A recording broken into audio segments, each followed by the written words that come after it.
I'm Margherita from the Perform Your team, so I'm going to be the facilitator of this meeting. This is the third of a series of events that we are doing from Perform Europe to share what has been happening in the 42 projects that have been touring for the past year and a half. This series of events is called Reimagine Touring in Practices, and today we're specifically focusing on inclusive practices with examples from some projects that are gonna talk to you today. Again, while we wait people to come in the room, we'll give you also a little introduction about Perform Europe. Most probably, if you are here today, you know about the project, but it's always good to refresh everybody's mind. So Perform Europe is a funding scheme for the performing arts sector that specifically wants to reimagine how touring is developed around the 40 Creative Euro countries and innovating touring in a way that makes it more inclusive, diverse, and green, and generally innovative for the sector. Perform Europe is co-funded by the European Union and implemented by 6 organizations, 5 European and international network, ITM, IFA, EDN, Circostrada, and Pearl, as well as with a research partner, which is called Idea Consult. This was the second edition of Perform Europe that started in 2023. And through this edition, via the Perform Europe Open Call, we were able to grant 2.1 million to 42 projects that gather over 180 partners in all 40 Euro countries. And in the last almost 2 years, year and a half, they toured over 60 performing arts works via over 280 presentations, again, in all Creative Euro countries. So again, why we're here today? Because the project ended their touring in November. So for this reason, we thought of finding ways to share with the fellow people in the sector what's the lesson that they learn, how they're being innovating their touring practices. And again, today we're specifically focusing on inclusive practices. So we invited 3 project representatives that choose inclusion and diversity as the main priority of their project. So today in the room we have Ahmed Mourad Khanfir from the project Honig, Sand and Gold. He will tell you the name of the project in the 3 languages, and there is a reason why it's in 3 languages. Then we have Renae Shadler from Dancing with Excess and Mariagiulia Serantoni from the project the Metis Method.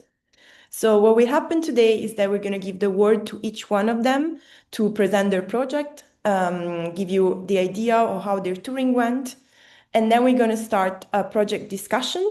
So we ask each project not just to prepare their presentation, but also to read about each other. So hopefully there will be a lively discussion between peers about things that they have in common, but also things that they've done differently. And then we're also going to open a question on the floor for everybody in the room. So you will be able to either raise your hands and speak directly or to put your question in the chat.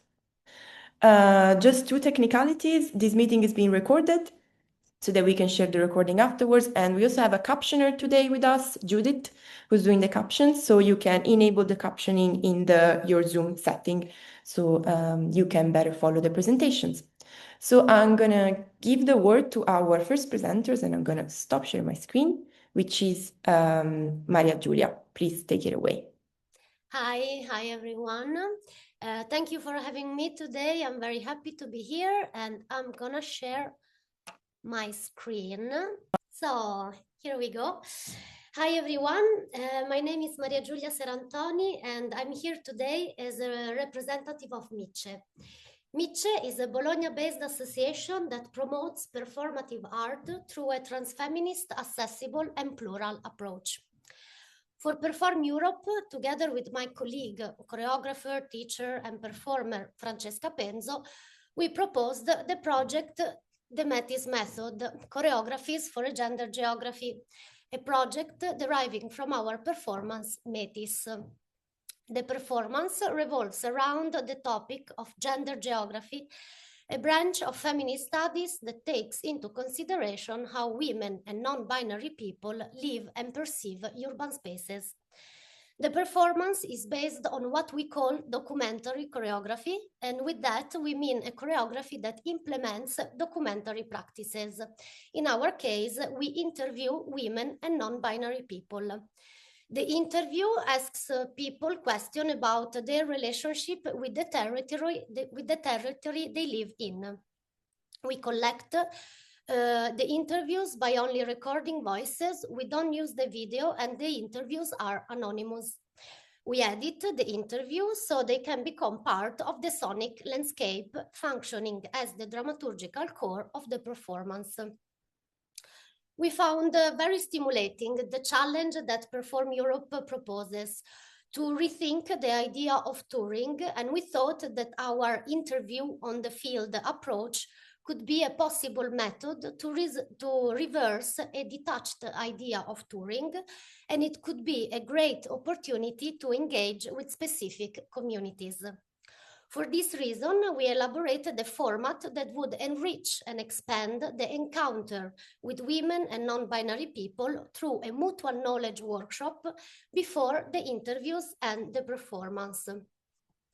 And we proposed the following format: 2 days of workshop and then the interview, 1 day of editing, and 1 day of performance. The workshops were open to adult women and non-binary people and were kid-friendly. The workshops were designed as a way to get to know each other through our bodies before the interviews and to introduce the subject of the gender geography. In order to do that, we chose to collaborate with associations led by women and whose work addresses women and or underrepresented communities. And these associations are Artypic Association in Iași, Romania, Cultural Centrum Moira in Utrecht, the Netherlands, Ginestra in Longobardi in Italy, and Association Fedora in Milano, Italy. In each visited place, we met a slightly different target group. In Iași, Romania, we met a group of women, mothers, and non-binary people very enthusiastic to share their stories and to dance together in a convivial and friendly way. In the south of Italy, in Longobardi, we encountered a group of women mainly above 50, with whom we engaged in discussion about gender and community making, and with whom we shared a lot of food. In Utrecht, in the Netherlands, we met a group composed by mainly young women and non-binary people that resonated a lot with the somatic exercise that could bring their body into a more relaxed state, and that was interested to discuss in depth topics related to public urban spaces. In order to facilitate the encounter between us and the local community and to foster a more horizontal and inclusive approach, we collaborated with the Milano-based association Fedora, which operates in raising awareness and knowledge around accessibility topics. With Fedora, we created several tools in order to guarantee the accessibility and fruition of workshops and performances. Those tools are a decompression area, which is a safe and comfortable place where people can relax, take a break, eat something, drink something, and we found it very useful when kids were present. A translator who could connect us and the participants or participants from different cultural background. Actually, we needed it only in Romania. And then we created a visual story, which you can see in the slide, which is a social learning tool that describes what will happen during the workshop and the performance in order to make the experience more welcoming. As you can see, it is composed of pictures or graphics that visually describe each moment, correlated with a simple and synthetic explanation. In general, we found it a great tool to initiate the workshop in a very simple and friendly way. Furthermore, we created a glossary that contains keywords related with the project and their definition. As you can see, plurality, diversity, accessibility, but also gender geography, gender, intersectionality. The glossary aims to provide a starting point for reflecting on some concepts and terms that are used in the Metis Method project or by Miche itself in general. The glossary is changeable and does not intend to name or define the terminology in a static and universal way, but to propose the construction of new meanings. We used it to facilitate and encourage an open discussion about these topics, also proposing to the participants to modify it in ways that would better resonate with them. Very useful in the Netherlands and in Italy. Furthermore, for the performance, we created a booklet that contains the transcription of the edited interview heard during the performance.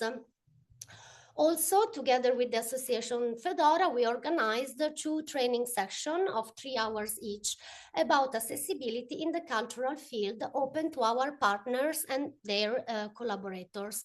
We found it very useful for both the knowledge and the insight that Fedora provided us, and for sharing this learning process together with our partners, which brought us even more together. Which we faced some challenges, which were a time constraint in Iași, Romania, on the day scheduled as the editing day because of the large number of interview collected and the fact that we were working with a translator, and this took much more time than expected. Furthermore, in Romania and Italy, the Metis Method was programmed in the frame of 2 festivals, while in the Netherlands it was programmed as a single event. For this reason, in the Netherlands has been a bit harder to recruit participants for the workshop and the interview, and it demanded more work from us and from Cultural Centrum Moira. Anyway, in the end, we managed this challenge, finding ways to ensure the participation of Moira's community and their close circle. For Miche, Perform Europe has been a very successful experience, full of great human and artistic encounters, where we could share and learn together with the participants and our partners. The workshops have been a great preparation for the interview, and also Perform Europe has been for Miche a friend maker, since we will continue collaborating with our partners on new projects. In conclusion, this experience strengthened our belief that it is possible to rethink touring in Europe, and then this rethinking is vital to imagine and concretely change our society towards a more inclusive way of delivering, but also producing and thinking art. So thank you very much on behalf of Mitch and myself, and I will give the word to Ahmed now. Thank you very much. Thank you, Marguerite. So I will share my screen.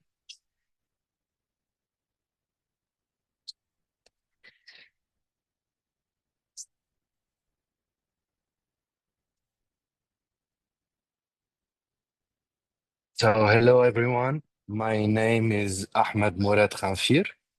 I'm a cultural producer, founder of Art Vega, the lead partner of Honig, Shams et de Love, Gauss Europe. This project was developed with Drama Panorama in Germany and Instant Mix in France, and turned between Belgium, Germany, and France under Perform Europe. Artistically is a multi-language theater work performed in Arabic, French, and Arab German. But more importantly, it is a project that asks how artists and community living with political and linguistic and bodily risk can still create and circulate without being forced to disappear.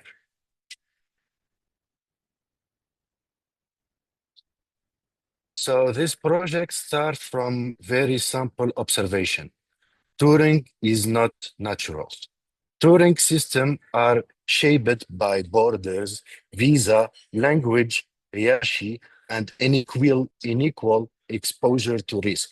Some arts move easily, some language are welcomed, some topics are considered acceptable, others are daily filtered, softened, or blocked. Hani Shams Edulor was built by taking that inequality seriously, not as a problem to solve rhetorically, but as a condition to work for. So the project was first developed in Tunisia. From the beginning, we were very clear about one thing. This work could not tour safely in the Europe region, not because there is no audience, not because there is no artistic relevance, but because a queer multilingual theater piece addressing exile, power, and language would expose artist, presenter, and audience to censorship, surveillance, or direct danger. So the question was never where the show could succeed. The question was where they could survive without erasing itself. Europe became the touring space. It offered a relative space where this work could exist publicly without being forced into silence or disagrees. Within Europe, Belgium, and Brussels especially, the city is pitched by exile and multilanguage life, where Arabic is spoken daily, like Berlin and Paris. Working with a space like Globa Roma and the Space Mag mean placing the project inside an ecosystem already marked by displacement and artist risk, rather than presenting an exception. The tour was not about exporting a work, it was about finding a context where the work could remain intact. Artistically, Ani Shamsi is built around the central decision. Language is not translated for the audience. Language is performed with the audience. The piece exists in Arabic and French, Arabic and German, Persian, depending on the context. Meaning circulate through body, rhythm, repetition, silence, and emotionally proximity, not through subtitle. This choice reaffirms accessibility and artistic responsibility, not a technical add-on. So inclusion in this project was not label, it was a method. First, linguistic inclusion. We treat multilingualism as authorship, not as a problem to manage. Second, social access.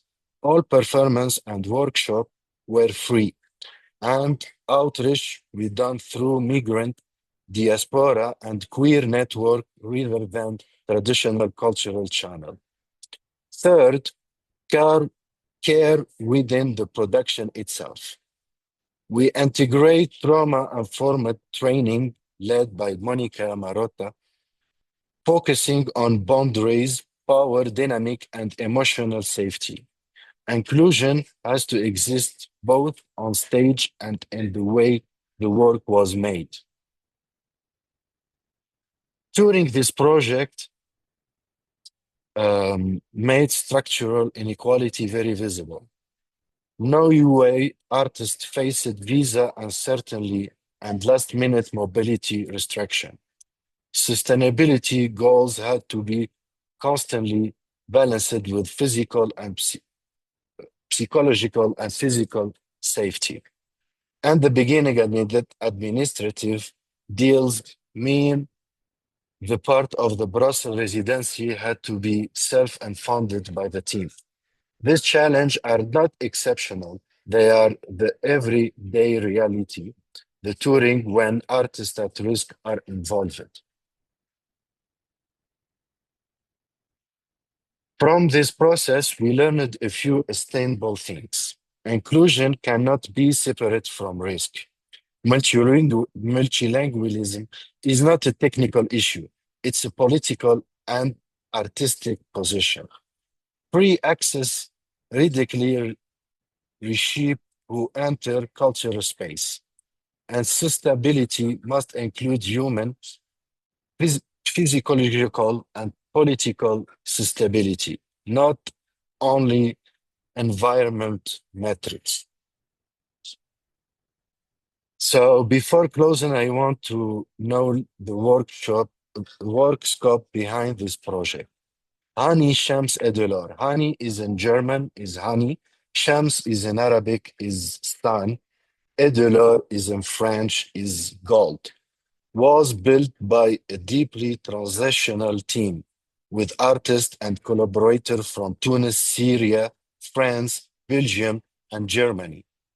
Arabic, French, and German were working language through the process, not just on stage. The project took shape across Brussels, Berlin, and Paris, with each context leaving a real imprint on the work. I also want to name a few key people. Anne Brelovsky played a central role in shaping the dramaturgical and multilingual structure in the project, and the director of the project. And she's with us, and I'm so happy that she joined us. And Henning Boucher was essentially in the coordination of the German Fest with Drama Panorama under complex touring conditions. This project exists because of trust, shared responsibility, and people wi- willing to hold the risk together.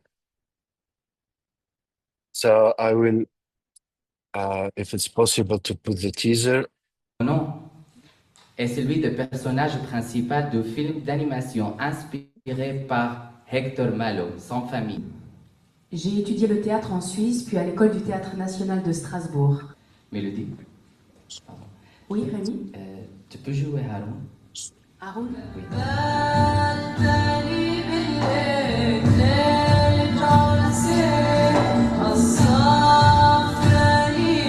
قررت تكون مسرحية السفر إلى لاهاي مسرحيتنا الجديدة. Le voyage à la haie de la garce. Tu veux jouer ça? هي الضحكة كنت حبها كتير، اللي كان يغمض عيونه فيها. Mon père et sa femme ne veulent pas que je vienne ici. Ils disent que chez vous, c'est la bohème. Ils ont peur que je devienne actrice. Mais moi, je me sens attirée vers le lac. Comme si j'étais une mouette, mon cœur est plein de vous. Allô, Allô, je suis à la prison d'Adra. Adra. Rémi, j'ai vu comment ton visage s'est décomposé la dernière fois quand je t'ai dit qu'il avait une copine. T'es devenu tout pâle. وطبعا أخذت لي غرفة ببيت مشمس ساكن فيه فنانين. Alors, elle te plaît ta chambre? شو هالحلا، شو لوين رايحة؟ Je vais à une manif. على الاعتصام؟ Tu es folle؟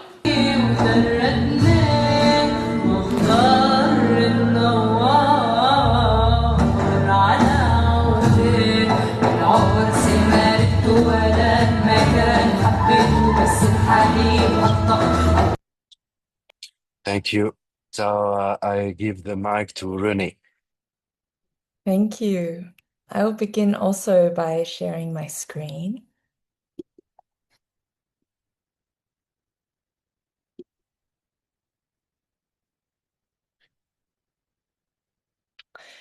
Okay, so thank you to Perform Europe for the invitation to talk about the project.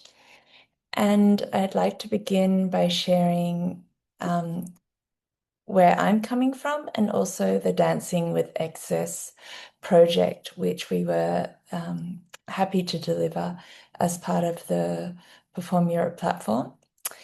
My name is Renae Shadler, and I'm based in Berlin and work as a choreographer, performer, and researcher. My work explores the interconnection between bodies and environments. So I see choreography as a social tool to highlight marginalized bodies and challenge dominant structures. The performance at the core of our project was called Skin, and it's a dance duet created together with Roland Walter, a performer with full body spastic paralysis, shown here on the photo. The project centered on disability activism, identity, and innovative choreography. We were 5 partners, including Fabrik Potsdam in Germany, Diavolo Studio Tanka, or Dance Studio Theatre in English, from Slovakia, Equality NGO in North Macedonia, Kilowatt Festival in Italy. And the project included the touring of Skin, and we were always a team of 6 people touring. So 2 performers, a light technician, a tour manager, and also 2 assistants for Roland because he requires 24-hour assistance. We also always presented the performances in a relaxed format, and there were post-performance talks. There was a series of movement workshops for participants with disabilities or older participants. So we were really looking at engaging communities that could identify with Roland's position. And in each location, the workshops generated a video, and this was based on a unique groove. So we're interested in how people celebrate movement as like a movement to kind of be in demonstration or protest, and also a physical movement. And then these videos got sent to the next group, and it created a chain to connect the 4 different countries. And there was also the development of a relaxed performance rider, online support and tips, and a closing workshop. So about Skin. The project started in 2018 when Roland saw one of my performances and approached me to make a duet with him. And then Roland and I spent 2 years developing the work, and it premiered in 2020 and has already had quite some traction with the Airwaves European Network and the German Dance Platform in 2022. I'm going to show you a short trailer. So the show really explores skin as a physical surface and a porous barrier between interior and exterior worlds. So both a boundary and point of contact. And during the process, Roland and I really worked on finding a common movement language that questions the idea of mixed ability choreography. We were inspired by qualities of sea anemones and liquids and the surfaces of the earth. And the real aim was to try and create a world in which there wasn't a more or less abled body. So if Roland is moving on a seating bank with wheels, then could I also move on a skateboard with wheels? Or how could we kind of begin to think of these movements as shared vocabulary, not just as an aid for someone with a disability? So going now into our tour, our first stop was Potsdam at the Tanztage Festival. So it was a very well-known dance festival, and we presented Skin twice and had a relaxed performance and after talk. And then the workshop was at a senior residence. And this was really great from Fabric Potsdam, that they reached outside of their network and used it as an opportunity to create a new relation. And this will actually continue. The workshop was very successful, and they will continue to offer workshops there with members of the senior residents. It was interesting going there and visiting beforehand to meet with the head nurse and kind of develop the concept with them, that the idea of dance was very like connected to sport. They thought we could perhaps have like a movement play, and we reduced it to 1 hour so it was within the energy of the participants. And we had over 20 people come. It was a very hot day, and the nurses participated, so everybody really got on board. We then went to Slovakia, and again, we had a relaxed performance, and this was interesting because their community was very much young families with children. So the children were entering the auditorium and coming in and out and making noises. And as a result of this, like very informal atmosphere, the after talk was also very engaging, with children coming up and interrupting during the talk. The workshop was with the City Theatre. They have a collective there for people with intellectual disabilities. So it was a very professional workshop. And that's a relationship that's been going for some time between the partner and this group. Then we went to North Macedonia, and this was a very touching presentation because Gere Tripkov, the director of Equality NGO and the Inclusive Festival, is a wheelchair user. So it was our first time going to a disability-led festival, and also Gere's first time presenting an international dance piece. So our tour manager was very involved in discussing what type of theatre could be suitable for dance and how to hire a dance floor and lay it. And it was really like a very, intimate relationship. And Gere worked really hard also on creating a really strong media campaign. So we were in the daily local paper, there was a Deutsche Welle interview, and I really felt like there was a lasting impact there for both our learning and for the Inclusion Festival and what comes next for them. Then we went to the Kilowatt Festival in San Sepolcro. This is a small medieval city. The idea of a relaxed performance was very new for them, and I hope that's something that continues to grow.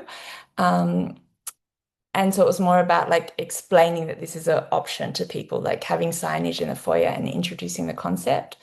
The workshop was with a group of people with disabilities, and afterwards we really reflected that it would be really nice next time to find a way that they could also attend the performance. So perhaps finding ways that organized transport could be available, or they could receive free tickets, because after the workshop they really wanted to see it, but it was unfortunately the day after the show. So the great thing with this project is that the partnerships are all continuing. We're all staying in touch, and I'm really happy to see a lot of the partners online today. I'm going to continue with Equality NGO to create a new work with some of the workshop participants. The Fabric Potsdam, as I mentioned, are continuing to work with ProCurrent and offering workshops with visiting artists to senior residents.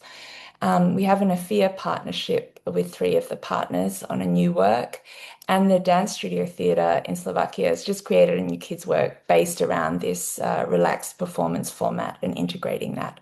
And Skin continues. I'm actually just ringing in from Canada at the Push Festival, where we presented tonight and again tomorrow. So I'm going to leave you with 2 questions, which I would really like to kind of open up this discussion about how do we include people with disabilities, not only as participants, but also as arts leaders, co-creators, performers, and audiences? And how do we shift from inclusion as an add-on to inclusion as a core principle of touring, which I think we all agree it really needs to be? Thank you.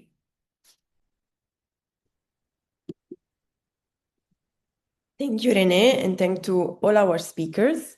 I hope this give you a very rounded idea of how the touring went for the 3 of them.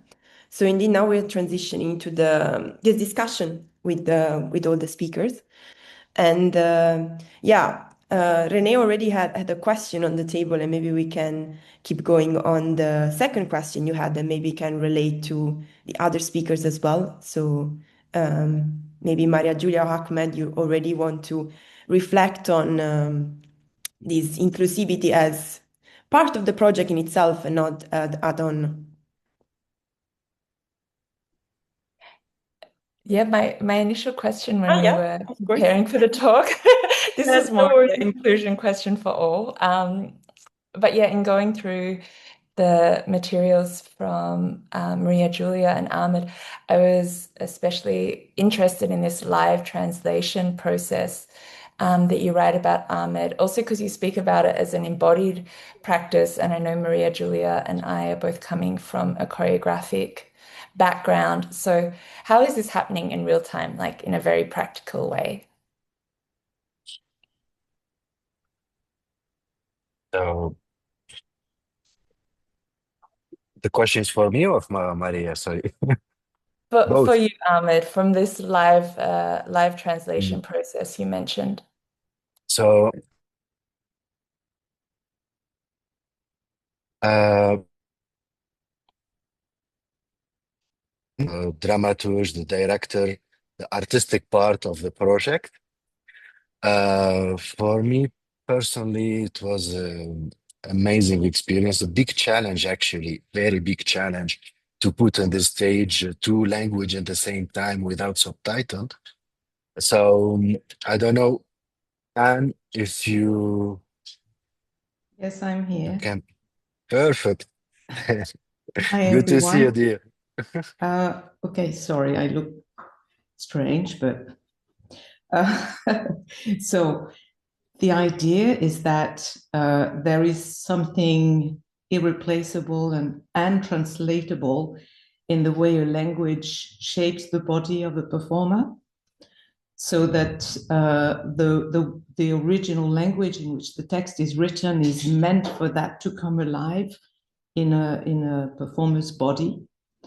And of course, it's language in terms of words and meaning, but it's much more than that. And everything that is not words and meaning is already a language that we can make the audience get as long as we give them verbal clues regarding what is happening, what are they saying. Basically, our experience is that if you avoid the feeling of what's going on, I don't understand, and just give enough clues in the audience's language, then they can engage with all the other channels of meaning and emotion and action that the actor's body is carrying and conveying. And so that's one thing. And the other thing is that, and I can hardly explain it, I've just observed it.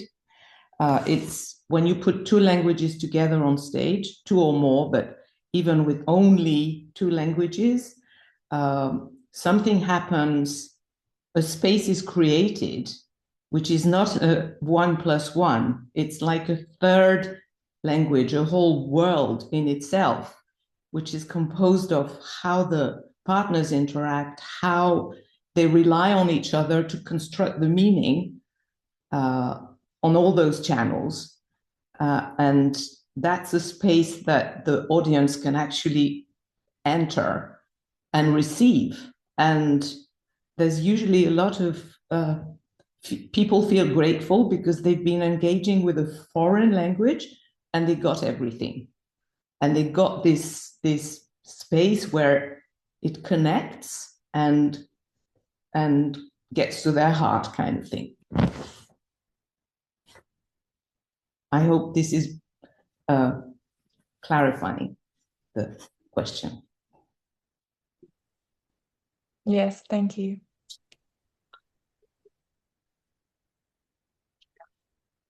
And perhaps, does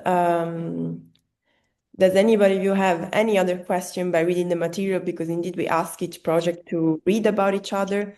Do you guys have any other curiosity about each other that you want to ask? Yes, I have one for Renae.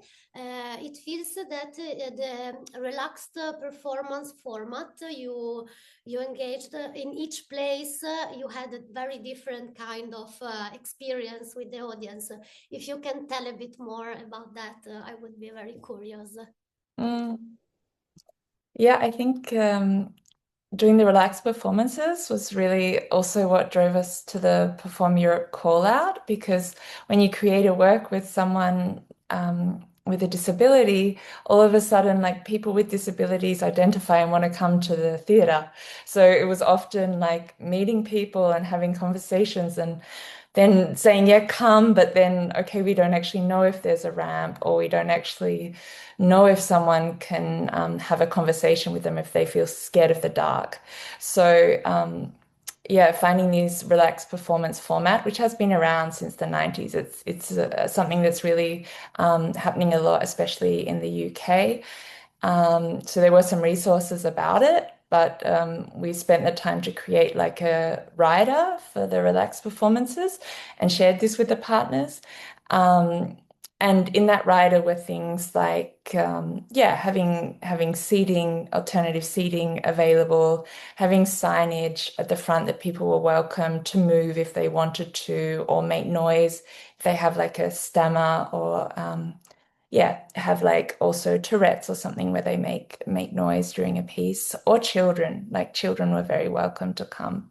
So this really created this relaxed atmosphere that actually is relaxing for everyone, to be honest. Like we had a relaxed environment yesterday in Canada, and someone got up in the front row and started stretching. And to me, like I have no idea, of course, of people's background, but it just seemed like a few 20-year-olds that just walked in and wanted to stretch. And so I think these relaxed performances really create this freedom that I hope actually all performances will be relaxed, that this is something we can start to incorporate just just as a human necessity to be able to move, to not need to be always in the dark and silent and still, because that's not actually how we are in our bodies also, that's not natural. So they were very different, and people really took this invitation in many different ways. So that was really nice to see during the tour.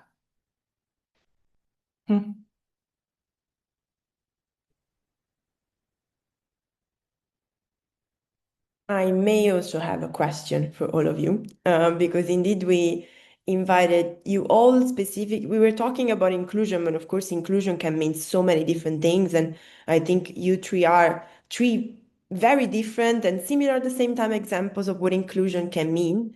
But specifically, I feel that you really found ways to interact with communities locally, like having a specific scope, and then in each location, really finding the community that you're addressing.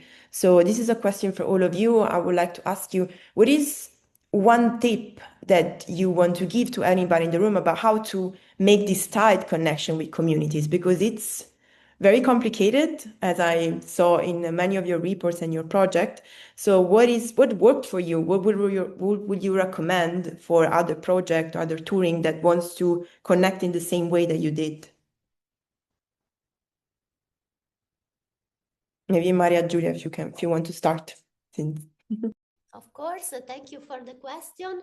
Well, I think in our case, the tip I would give, first of all, to really work in the preparation time with the partners that are hosting the project. And make a question, how is your community? How do you work usually with them? What are their preferred time of working? For example, for us was very important to schedule our workshops in the evening, because many people we encountered, they would work during the day. So to also arrive ready that you will work with people that already worked 8 hours. So to not propose something too overwhelming, but also something that can free a bit the mind, the spirit, the body, and start to engage in more like a conversation. So I would say this is the tip I would give to really prepare with the hosting partners ahead. Yeah.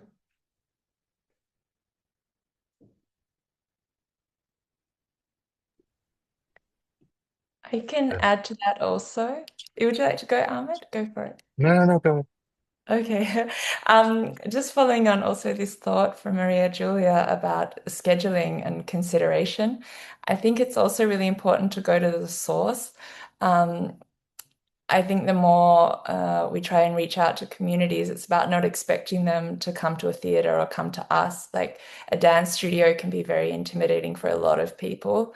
So like during our process, we also went to the senior residents, and we found a time, like you mentioned, like after the afternoon tea, coffee and cake, and could we go actually in the coffee and cake and just be there and have a coffee and cake with them, not with a need to introduce ourselves, just to be in the room. And people are working on all different levels. So like what we were hearing about the live translation and not fully understanding, like a lot is also bodily. Like, can we just observe someone and share space as a way to build trust that is non-linguistic in their environment, like already showing that we care enough to come there and meet them where they're at. I think that would be my biggest tip.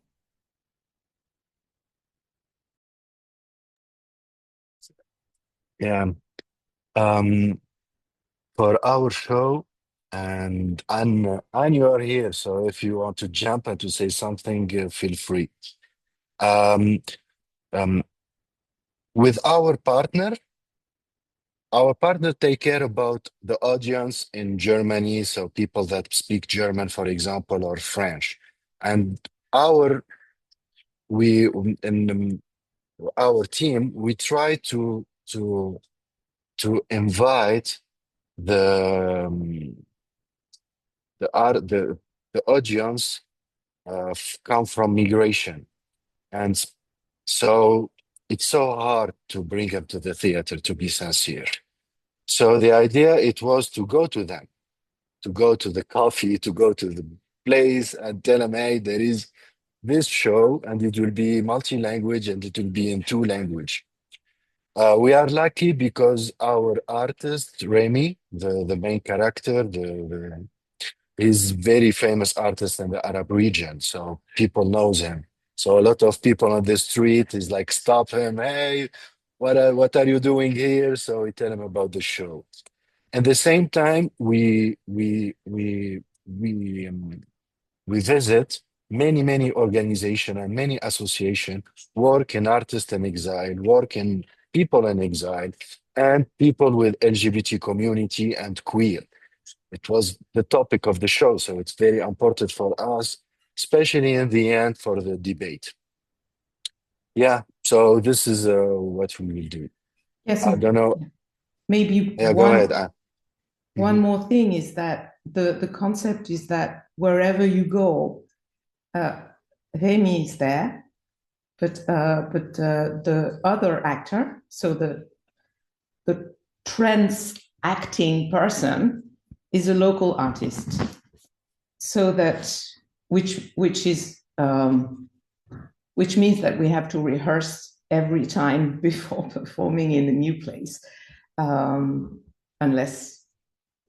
except with like France and Belgium, because it's the same majority language.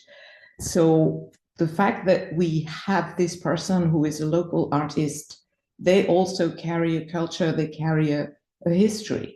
And it's really interesting to note that in Berlin, when we were looking for an Arabic speaking actor, we were told about a young man who had been at the Gorky Theater for a while.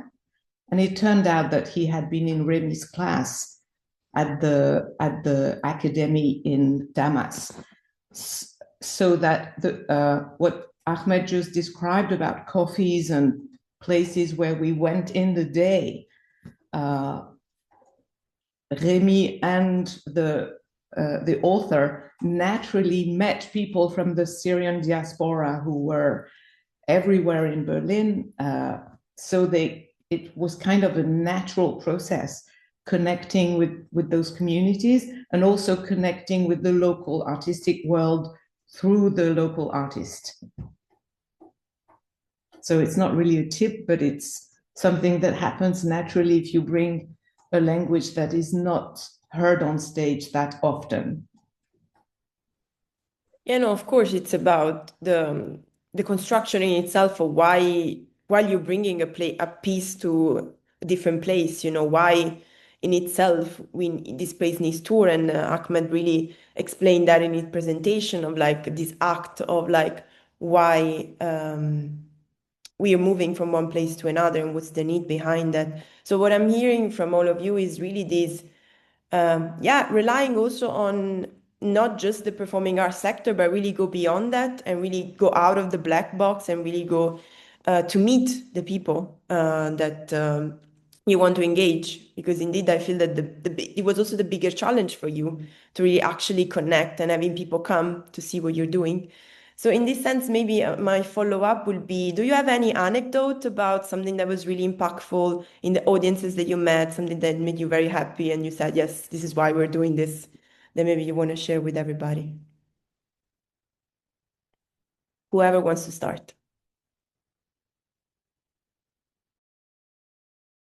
Hi.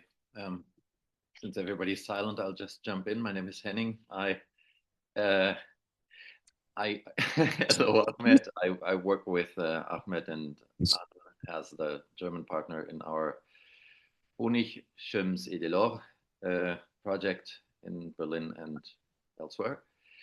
I remember that during our first phase here in Berlin, we had a very mixed audience at the Theater unterm Dach of, indeed, people from the Arab-speaking or particularly Syrian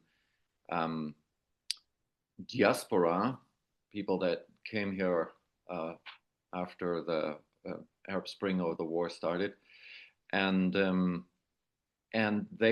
we received very positive feedback. People were extremely happy to hear.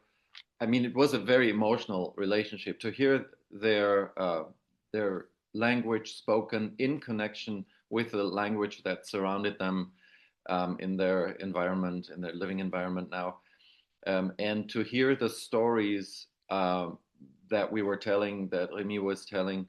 It was their story, really. So they didn't hear that very often, although there has been a trend of, let's say, refugee stories in German theaters for a few years. Very often not very professionally produced, unfortunately.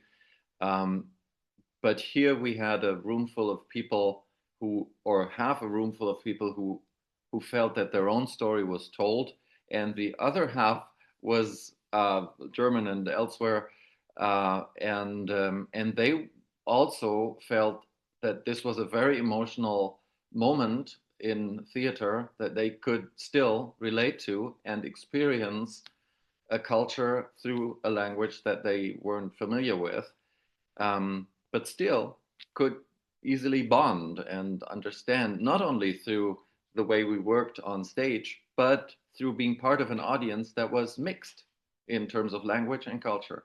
That was a very heartwarming experience in Berlin and, of course, in France and Belgium too. Thank you so much, Henning, for bringing in this perspective. Yeah, it's very heartwarming, I think, also for us to hear that it worked. Maybe Mariagiulia, you want to tell us a little bit what happened for you in this sense? Yes, sure. Thank you so much for the question, because I can also explain a bit the performance, which in my presentation was a little bit the missing part. So our performance, we chose to collaborate with association that they are not theaters. So we were performing mainly in open air festivals. And in the Netherlands, in Utrecht, in there, it was not open air, but anyway, it's not a theater. The performance we do is a performance that engages the audience. We ask the same question that we asked in the interview through post-it. So people in the beginning of the performance get the question, they see the performance, and at the end they can answer those questions in post-it, and then we have a board. They can put their answers in this board. So already, of course, the post-it is a huge collection of feedback about gender geography. And then in general, we notice how people immediately relate to this topic of how do I feel in the urban space, and a very different kind of people. A father that came to us and said, "Oh, Ma, I have a young daughter. Actually, this is very important for me to, to realize." A woman in Romania came to us and say, "But this is about us. I thought it was about urban space, but this is about us." So many different reactions to the performance, and the post-it, they are really beautiful collection of different thinking and thought, also because we ask both how do you feel, but also what you wish. So many wishes. We collected many wishes. Yeah. Thank you, Mariagiulia. Renae, you already said something to us about what happened in Macedonia, for example, but do you want to elaborate on that or tell us another story that really touched you during the tour? Yeah, I have two. I'll make them short. Yeah, in Potsdam, we received an email after the show that was very long, like a beautifully written essay from an elderly man who was over 60 and had just started doing movement classes in the evening. And he came to the show not knowing what mixed ability was. So he just comes to the festival and he arrived. And he was reflecting on how, like, when he was young, to be disabled was an insult. Like, you called someone disabled if you thought they were not smart or you really wanted to hurt their feelings. And so he was so taken by the fact that then Roland wanted to be on stage and show this to a public, that this was actually like a form of disability pride. And how, yeah, this conversation is moving so quickly that he often feels almost like left behind, like, I don't know what to think anymore, because something that was so fixed in his schooling perhaps has now shifted. And through this process, how it started to like unravel other things that he thought were very fixed, like everything started to become flexible, because he was like, oh wow, this man is moving differently without control of his body, and that's exciting and people want to see that. And he's like thinking of that as something very special about his body that opens up new possibilities of thinking. And so this actually became like an ongoing conversation that lasted over 3 or 4 weeks, that there was this exchange then between Roland and this man, Thomas. And the second one was in North Macedonia with the workshop participants that came and saw the show and then had the workshop the next day. And they were especially with these 3 girls in wheelchairs that were kind of, I would say, like early 20s. And they just came like with very like contained energy, like very, very excited. And when we did a round of like showing photos to kind of explain how we were feeling that day, they just were like overcome with this joy and like need to move. Like, I just need to move, I just need to move. Like all night I've been waiting to move because I saw this show and I need to move. And I thought like, what is this like physical release after a performance, you know? Like this need to like express and release. And I thought like, oh wow, actually this workshop format, it's really almost necessary to go through this like process of receiving this energy and this experience and placing it in the body, and then how to actually move that and then hopefully move that out of the workshop into your life. But yeah, they were 2 very powerful moments for me.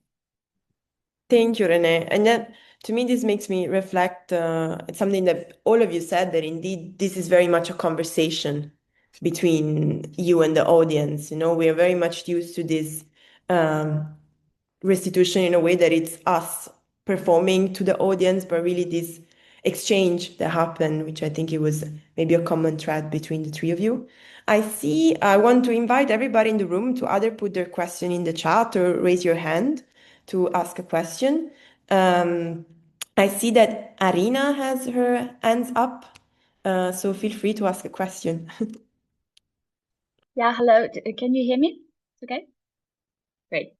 Yeah, thank you everybody for all the presentations and the talk. It's really inspiring. I have a question for Renae about the status, maybe not really English, of the assistants of Ronald, you said his name? Ronald? Yeah.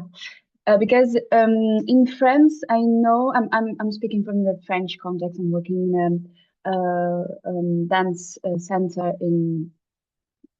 close to Paris, and I know that in France there is like an ongoing conversation about kind of officialize or create this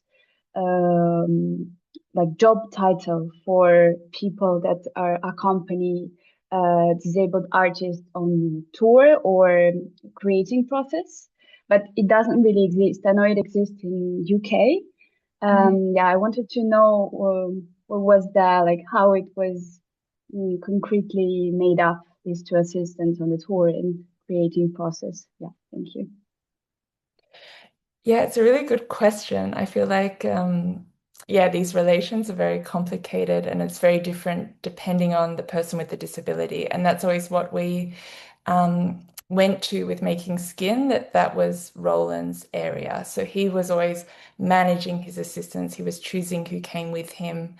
And over the years, like we started in 2018, we actually ended up with 2 assistants, Attila and Isa, who travel with us often. Like they're also with us here in Canada. And they are, yeah, I don't know, there isn't actually a specific role for them. So they still are care workers for Roland, and they're not in the creative process to inform it. Like Roland and I speak to each other directly during the process. Even though Roland has a quite severe speech impediment, so sometimes it is difficult for me to understand the language. And then they'll be in the room if I need them, or if Roland would like them to correct something if I've misunderstood. But the creative role stays between the 2 of us. So yeah, we always have 2 of them in our rider. And their per diems and travels are covered by the festival, and then their fee is covered by the German government, which we're lucky to have in Germany, that those roles are covered that way. But yeah, I think in the creative process, for me, it was always important to go directly to the collaborator, because assistants, with 24-hour care, Roland has like 17 assistants. So if one is late for work and a little bit stressed, all of a sudden, I don't know, it becomes a bit stressful, the process. And you're like, actually, it's because there's an intermediary which is putting a tone on it because they're a human, but actually the human I need to be with at the moment is sitting in front of me. So it was important for us early on just even to work silently with eye contact to try and create like an intimate connection. Thank you very much. Pleasure. Thank you, Arina. Indeed, I see that there were I'm going to go with the order on the question in the chat. There is a question from Valentina Salis from Teatro di Sardegna in Italy. She's asking if any of you during your tour had experience with working with children, or maybe it's very broad, so I guess it means either in the processes or if artists with children, I assume. Maybe you, Mariagiulia, might have some more to say about this, since your topic was related with working with women.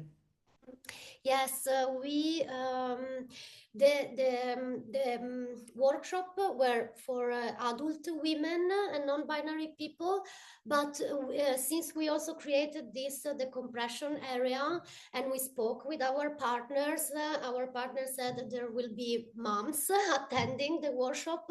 So of course the workshops were kid friendly, especially in Romania. We had 2 or 3 kids attending the workshop, which of course changes a bit the dynamic of the workshop. And the compression area was very, very useful for this reason. And yeah, we found it very, very nice. For the rest, no, the kids were not present, and the workshop also were not addressed directly to them. Thank you very much for the question. Thank you, Mariagiulia. There's any other experience of working with children? If not, I'm gonna move to the next question. I guess I will, which is actually a comment from Lara, which is also part of another Perform Your project. Lara, if you can speak, I think you can just intervene if you want, other than me reading out loud, because I saw that Ahmed already also answered you. So Hi, just very quickly. I was really inspired. Thank you. Yes, I'm artistic director of Legal Aliens Theatre, and we are a migrant-led company based in the UK, who were really privileged to be invited as an external partner because of Brexit. So we were really happy to be able to tour. It was just more a comment, and I was really inspired by what Ahmed was saying about what people expect from a theatre that have migrants or refugees, as performers. And this, somebody also mentioned the low quality and stuff, and it feels like what we asked ourselves a lot was also questions of colonial frames and colonial gazing, and what is perceived as professional, what is perceived or non-professional, and also in terms of which languages to use.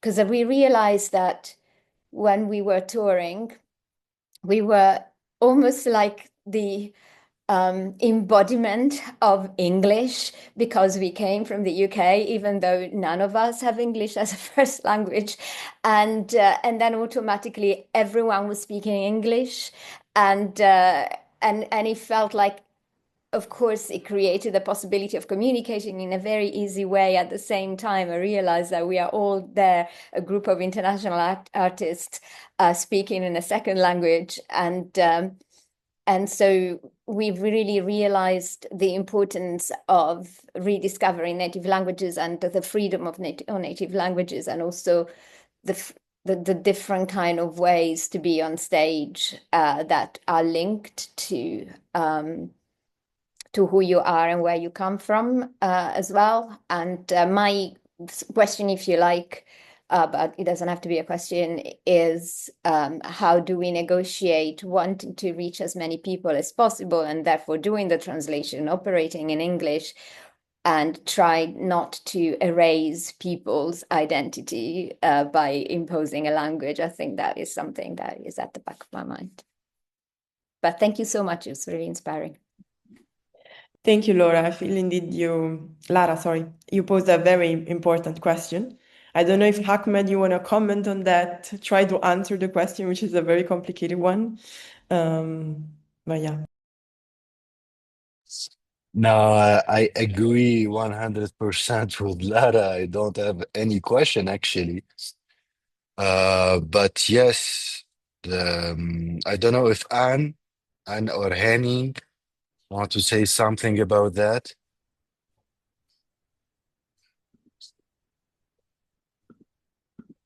Yeah.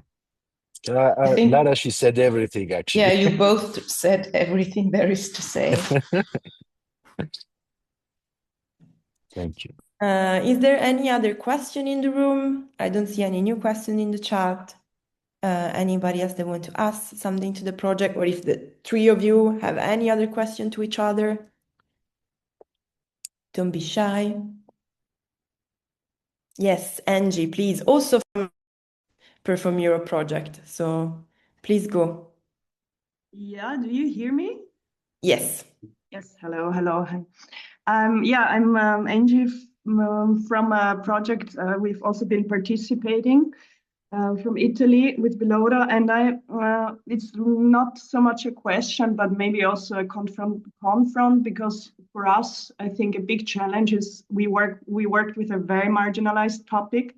So we worked with women that have been sexually exploited. So we worked with the sex industry, and for us, the challenge is always to link the community and the women in the same way that you want to protect the women. So in the case, you cannot just, have workshops where they all come together. So there's this one side of very much trying to protect these women, which have been exposed to a lot of violence, to a lot of trauma, and on the same time create the visibility. So in our performance, it's mostly about their voices. But what we experienced also in the countries we've been touring is that it was hard to really, we created workshops with them, and that was very beautiful, the encounters, but then to bring them to the performance and meet other spaces was very challenging. And I don't know if in your projects you had this kind of experiences, but sometimes we were wondering how to bring these experiences together if you don't have so much time, because we didn't have months and months in the countries to work. So in the 10 days we had, it was really this kind of, okay, we meet their community and then we bring the topic in other communities to try and create activism around it. But it was not this, all the community coming together. It was separate communities that work around these topics for different reasons in different ways. I don't know if you have also comments about this, with very marginalized topics that are very sensitive. Thank you, Angie. Does anybody in the room want to comment? I guess, yeah, this is very complicated layers of engaging with communities, and what we've been observing on our side by reading what the project have done is really this need for adaptability. So I don't know if Renae, Mariagiulia, or Ahmed have any comment on what Angie has been saying. maybe I can try something. Thank you, Angie, for your question or impulse. The topic I think you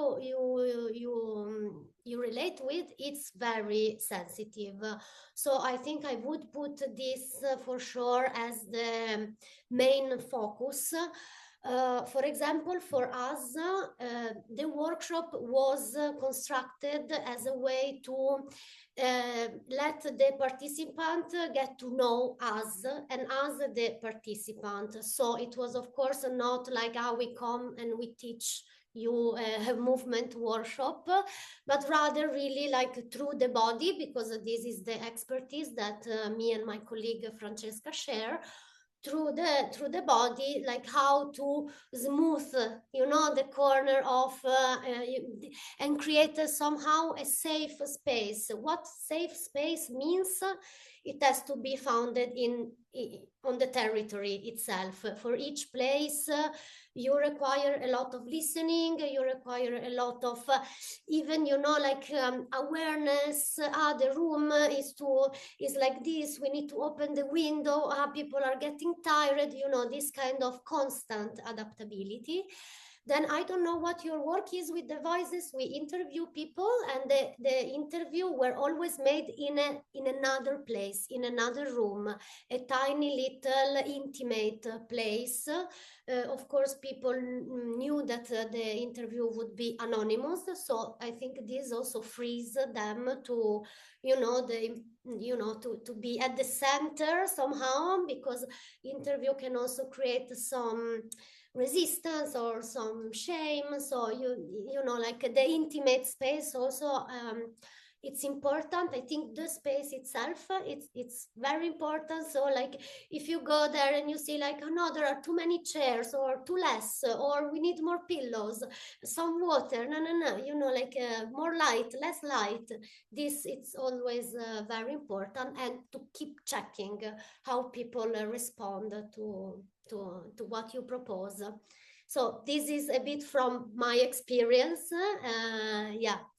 And then for the participation to the performance, some women decided to come, like they were like, of course we come, and some really decided not to come. So I think also there is the freedom also for them to feel, yes, I want to be part of it from the beginning to the end, or really like, no, the workshop was for me the main point, and then I let you go with it. And I think us as artists, we simply take it. Yeah. So thank you very much.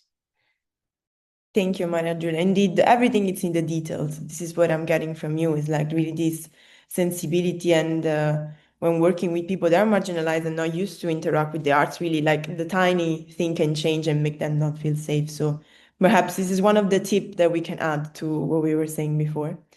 There is another question in the chat addressed mostly to, wait, I'm looking again, maybe I lost it. Yeah, addressed to Renae from Alice Wrightbrook, if I pronounce it correctly. They want to hear from you, Renae, about the practical work with hosts, introducing the relaxed performances as a concept, even going into very details of how a rider will look like. So maybe you can share some more tips on this.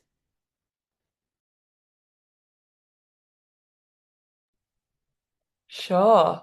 I think if you're curious, do it. At least if you're a presenter, I would say dive in. Yeah, so the writer is just a one-pager. It's very simple. And it's actually based on Kampnagel, a performance space in Hamburg in Germany. They have a really nice explanation of what a relaxed performance is. And also Tourette's Hero in the UK are also offering a lot of tools around relaxed performances. So it was for me about having offered some in the past that presenters have presented skin in this format. So being on that side as an artist and then collecting tools from different places that went into this one pager. I think the main thing is really about signage. So it's not necessarily about changing a show. I think that's something that I thought initially was like, okay, the sound has to be low. We have to have some light always in the auditorium and also in the seating bank.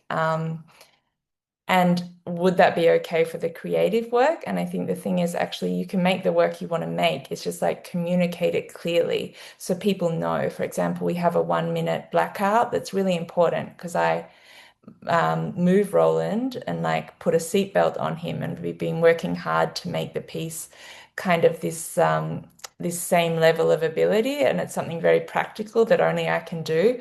So we wanted this to be in the dark. So that's okay. Just tell people about that on a sign in the foyer and make sure that in this moment, if they're afraid of the dark, somebody will be at the door and they can take them to a chill out zone and be with them and bring them back in when the light's on. So I think it's about that writer being very specific to your show and how you can communicate that with an audience. And then, yeah, there are lots of things that are also important in that. Also the seating, that there are different forms of seating, that people can come and go. Yeah, and sound and light is obviously a trigger for some people. So if you have a strobe or something, that needs to be mentioned. But yeah, I would definitely check out Tourette's Hero Camp Naga website, and you could even send me an email and I would happily share my writer and say, have a go. It's really not so hard. Thank you so much, Renae.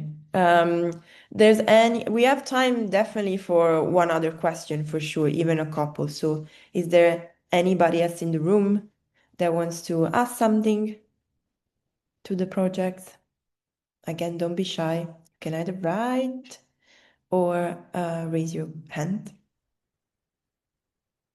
Yes. I'm not sure how you pronounce your name, so I will let you introduce yourself. Okay. Hi, my name is Urshka. I come from City of Women, Association for Promotion of Women in Culture from Ljubljana, Slovenia. And my question would be, because I saw that you also had some tourings in Central and Eastern Europe. Before the pandemic, we were planning to have a festival edition with disabilities in performing arts.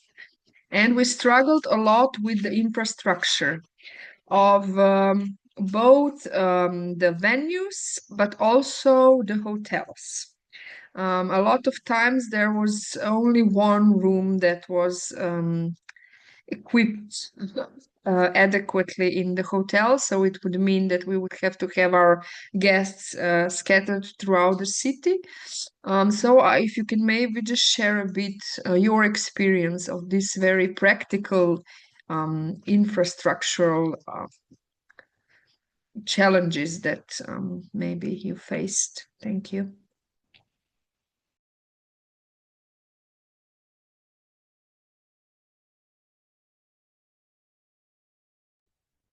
Renae, I feel like this was mostly addressed to you. Yeah, I didn't want to answer again to be impolite if somebody else wants to go for it. Otherwise, I have a lot to say about North Macedonia. Go.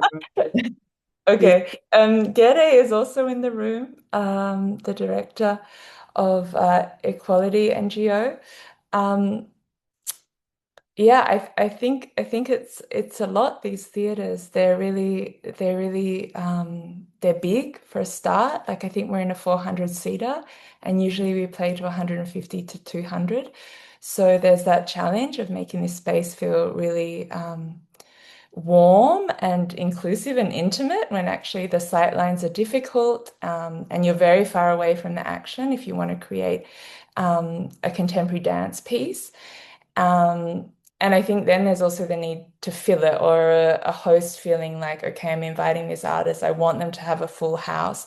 So all of a sudden it's like a sensitive topic that isn't very, there isn't yet a culture of seeing this as like something that people would like to do on their evening after work. And then also trying to fill a really large space. I think Gere did a really great job with going to mainstream media and really offering tickets to communities, because there was something also about just kind of thinking, okay, we can fill maybe 200 seats, so then the other 200, like someone can bring their friend for free, or finding these initiatives also just to kind of create these spaces where people feel it's for them. I think the equipment was difficult. Like we had a revolve on our stage, so we're working on wheels very close to the ground, and there was a moment we just couldn't get over the revolve. And I felt the technicians, they're really willing to work. Like we had really amazing technicians, state technicians that have been there for a very long time also, but they're excited to welcome people from the outside. And we filled it with carpet. Somebody had some old carpet that we found in the back of the driveway, and we were just like shredding it up and trying to fill the hole in the revolve and put the dance carpet back down. So I think it is about this flexibility and using what's there. And of course, there's a need also to like make the financials work. Like you can't just fill a 400-seat theater by giving away free tickets, but like how can you like incentivize people to come to these spaces and work with the equipment that you have. And also for visiting artists, I think it was really an eye-opener for us that, yeah, actually, these 2K lights we have at the back that we're super attached to, actually, maybe they don't need to be there right now. Actually, the most important thing is that people see bodies on stage dancing that are in this space because they don't have access to this work at the moment. So I think that's really nice to be upfront with the visiting artists and just say, hey, this is what we have. We're happy to have you. But it's not going to be a show maybe that you have in your home country. And people are very flexible. And, I've heard of City of Women. You guys are doing amazing work. So keep it up. I'm really happy to see you in the call.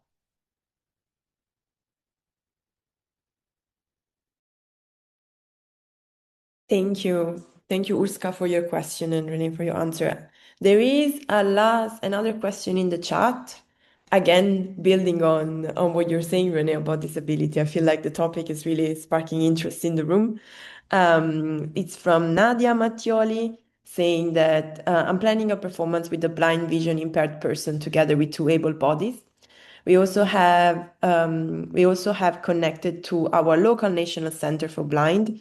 Initially, we had a good dialogue with this center, but unfortunately, they have stopped responding to us positively. Have you dealt with similar experiences where you're seeking institutional collaboration for more inclusivity, yet it didn't work out? How do you deal with that? Should you keep trying or accept the response? And I guess actually this can apply to all of you. Because it is this need, as we said before, of going outside of the theater to really found your community. So maybe you can share some experiences you had on this topic. Maybe for you it worked, and how for you, what's the reason why it worked in your case? So maybe an advice that we can give to Nadia. Yes, Ahmed, please. So just in my experience, we do it the Kafka method. When they don't answer, put someone else involved. Put someone else in the email, so that when they saw in the email there is another person and the other person answered, they will feel automatically that they should to answer too. So it's a strategy to put him more involved. This is my personal experience. Thanks, Ahmed. Indeed, try everything that you can. Any other experiences from you, Mariagiulia or Renae, of this type of collaborations and how to make them work? I think for us, we really chose to work with partners that were already aligned with our proposition. And so this meant that we were already aligned for many reasons. So where to do the performance, we have this kind of festival, it's an open air, we have this kind of audience, it's okay, so the workshop can be gathered around this festival and so on. So for us it was really like in the designing of the project itself, the solution we found in this case. Yeah. But maybe Mariagiulia, I want to ask, how did you find partners? Like, how was for you to look for partners that you can trust and really have a shared vision? So that maybe is the question. Yeah, sure. So for Artipic Association, I think there was this matching platform. I call it the Tinder, the Tinder platform. So we got in touch. We made some calls, video calls, and we said yes. We like each other. We are very aligned. I think we can work together, and there it started. For Utrecht, for Cultural Centrum Moira, we knew already the place. It is a project house, so it's really where people live in there, and they program cultural events in the place they live. So also was very connected with our topic of urban spaces. How do you live, and like how you operate in there? And then there is Ginestra, which also we knew already that reality. But of course, all the time it's like, we think to do this project, we designed it in this way. Do you agree? Do you have other solution? Do you have other proposition? So yeah, this was for us. Thank you. Thank you, Mariagiulia, indeed, because I mean, Renae, please, I think you want to add something as well. Yeah, I would say with connecting with this organization, it's also like for you to be really clear about what is this exchange? Like, why should they engage with you right now? Like, and really putting yourself in their position of finding funding for their organization, making sure their members don't leave, also like their personal lives, and maybe also there is somebody disability-led they're trying to support through a leadership role that really has a hard time emailing, or these devices that are also very neurotypical. So I think in that exchange, being as clear as you can be about what you have to offer them, and then also finding a way of approaching them that is something they can respond to, like maybe, for example, like I did a community engagement work once and I wanted to work with a school. So I met the principal's son, and then, found a way to find that principal, and then just chat to him on his lunch break and walk around the oval with him.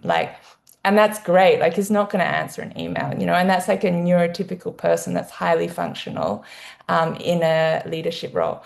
So I would say to be really patient and maybe try a different avenue and make that request as clear and simple as it can be, from a really genuine perspective, which I'm sure your work sounds beautiful, and I'm sure that's what you're going for.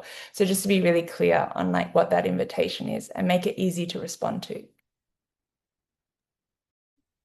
Thank you, Renae, for this very practical indeed, as the name of the event says, in practice. Indeed, this finding new avenues, and I think we all be in this position of pursuing people that we want to engage to, and being lucky in this sense of finding alternative avenues. Unfortunately, our time is up, even though I feel like we could keep talking for hours. So for now, I'm gonna, first of all, thank you all the speakers. And I'm also gonna share my slide again. 1 second. And as I was saying, thank you to the speakers as well as the Performura team who was helping behind the scene. We have one last event coming up, which is going to be on the 17th of February, which is called Reimagine the Future of Touring in Practice. This is going to be a little bit different of the two events we did recently. It's going to be an online participatory performance. led in collaboration with another Perform Europe project, which is called Manual of that Adaptation to the Planet. So I invite you to register. It's going to be very fun. There is limited capacity, so make sure that you reserve your spot. So you can register by scanning the QR code or going on our website. And then lastly, thank you all in the room. Please stay connected. You can follow us on social media, the website, the newsletter. And yeah, truly hope to see you soon in other digital spaces.